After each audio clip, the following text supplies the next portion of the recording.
स्नेहा का सपना था कि उसे कोई बहुत ज्यादा समझदार और स्मार्ट पढ़ा लिखा लड़का मिले। लेकिन कहते हैं ना, जो भाग्य में होता है होता वही है। देख, मैं साफ कह रही हूँ, लड़की के बाप के पास भर भर के पैसा है। अरे एक बार लड़की ने तुझे पसंद कर लिया तो समझ के पैसे की तो नदियां भर जाएंगी, लेकिन फिर भी तेरी प्यास नहीं बुझेगी बेटा। अरे माँ, फ्रिज में मैंने 2 बोतल पानी की रखी है, और कैसे प्यास बुझेगी? अरे 5वीं फेल, मैं बात कर रही हूँ पैसों की प्यास की। तू गवाह नहीं समझेगा इस बात को। बस तुझसे लोगों की नौकरी करवा लो। वो क्या है ना आशीष की माँ, वो सीधा है, और जिसे तू लोगों की नौकरी बोल रही है ना, वो आशीष का प्यार है अपने लोगों के लिए, जिनसे वो प्यार करता है या जिनसे जुड़ा हुआ है वो। अरे जमाना नहीं रहा वो। अरे आज की डेट में तो ना बेटा माँ का है, ना ही पति पत्नी का। कैसी बात कर रही है माँ? चाहे दुनिया यहाँ की वहाँ क्यों ना हो जाए, मैं आपके बिना नहीं रह सकता, ना ही मैं आपको कभी धोखा दे सकता हूँ। अरे हाँ, ठीक है ठीक है। देख, लड़की को पढ़ा लिखा लड़का चाहिए तो वहां चुप रहना। जबान खोलेगा तो पता चल जाएगा कि 5वीं पास है। अरे तो पढ़ा देती ना आगे। माना सौतेली माँ हो, लेकिन दहेज की लालच तो अपने बेटे जैसी ही रख रही हो। पापा ऐसा मत बोलिए ना माँ को, वो मेरी माँ है, मैं उनसे बहुत प्यार करता हूँ। अच्छा अच्छा बेटा, कुछ नहीं कहता, बस तैयार हो जा, चलते हैं और देखते हैं कि कौन है लड़की और क्या चाहती है। सभी मिलकर लड़की देखने जाते हैं, जहाँ स्नेहा आशीष को देखकर ही इम्प्रेस हो जाती है। वाह, कितना हैंडसम है, काश इससे मेरी शादी हो जाती। लेकिन पता नहीं कितना पढ़ा लिखा है। स्नेहा, लड़का बहुत अच्छा है, बेचारी की माँ दूसरी है, लेकिन देख रही है ना, हीरा भी इतना चमकीला नहीं होगा जितना कि ये। स्नेहा को समझ नहीं आता कि वो क्या करे। वो आशीष से मिलती है, उसकी सादगी, उसकी बातें उसे भा जाती है। मैंने नहीं सोचा था कि इतना पढ़ा लिखा लड़का मुझे मिलेगा। मैं शादी करने के लिए तैयार हूँ। और फिर स्नेहा और आशीष की शादी हो जाती है।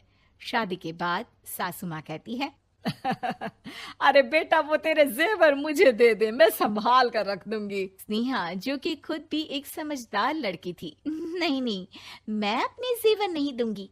उसके लिए तो मैंने पहले ही लॉकर खुलवा लिया था माँ जी। ये मेरी कुछ आर्टिफिशियल ज्वेलरी है, इसे रख लीजिए।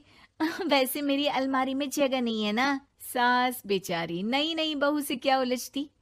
सुनिए जी, मैंने आपके लिए खाना और नाश्ता बना दिया है। ऑफिस कब जाना है? कौन से ऑफिस में? मैं तो घर का सारा काम करता हूँ। हाँ, क्या बात कर रहे हैं? इतना पढ़ लिख कर आप घर का काम क्यों करते हैं? कितना पढ़ लिख कर? मैंने तो सिर्फ 5वीं तक पढ़ाई की है। तभी वहाँ सास आ जाती है। अरे 5वीं तक भी पढ़ लिया तो समझो मेरी कृपा से, वरना तो जो इसके लक्षण थे ना, क्या बताना। अच्छा आशीष, जरा बाहर जा और भाग कर टूथपेस्ट लेकर आ। सुबह से मंजन नहीं किया। और हाँ, फिर जाकर दुकान की सफाई कर देना। तेरा छोटा भाई दुकान पर जाने को तैयार हो रहा है। स्नेहा ये सब सुनकर हैरान रह जाती है। वो सोचती है कि आखिर उससे क्या गलती हो गई जो उसके साथ ऐसा हुआ। आशीष स्नेहा के पास जाता है। सुनो, तुमको तो मैंने पहली मुलाकात में ही बताया था कि। स्नेहा आशीष की बात ही नहीं सुनना चाहती है। वो जोर से चिल्लाती है, चुप रहो बिल्कुल, गंवार कहीं के।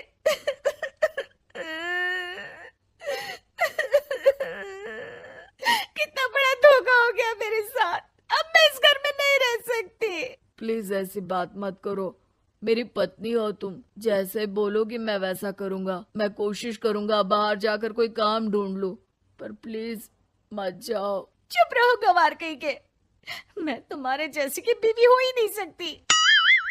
आशीष स्नेहा को लाख समझाने की कोशिश करता है, लेकिन वो अपने मायके चली जाती है। माँ चलिए ना, स्नेहा को मना कर लेकर आते हैं। अरे जाओ, बनाने जाए मेरी जूती।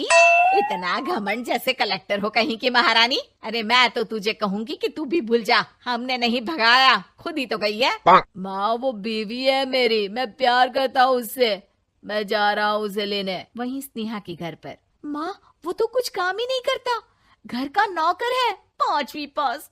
मैं नहीं रह सकती ऐसे आदमी के साथ माँ। बेटा वो लड़का बहुत अच्छा है, उसकी तारीफ मैंने हर किसी से सुनी है। तेरा पति है, अब तक एक गलत माँ के साथ रह रहा था, तू संवारेगी तो संवर जाएगा। तभी वहाँ आशीष आ जाता है। मुझे माफ कर दो स्नेहा, पर प्लीज मुझे छोड़कर मत जाओ। मेरी माँ के जाने के बाद मुझे तुम्ही से सारी उम्मीद है। तुम जैसा कहोगी मैं करूँगा, पर प्लीज मेरे साथ रहो। सबके समझाने बुझाने के बाद स्नेहा आशीष के साथ घर आ जाती है। आ गई महारानी, अब आई हो और सच्चाई भी पता चल गई है तो थोड़ा तमीज से पति के साथ घर देख, रसोई संभाल और हम सबकी सेवा कर।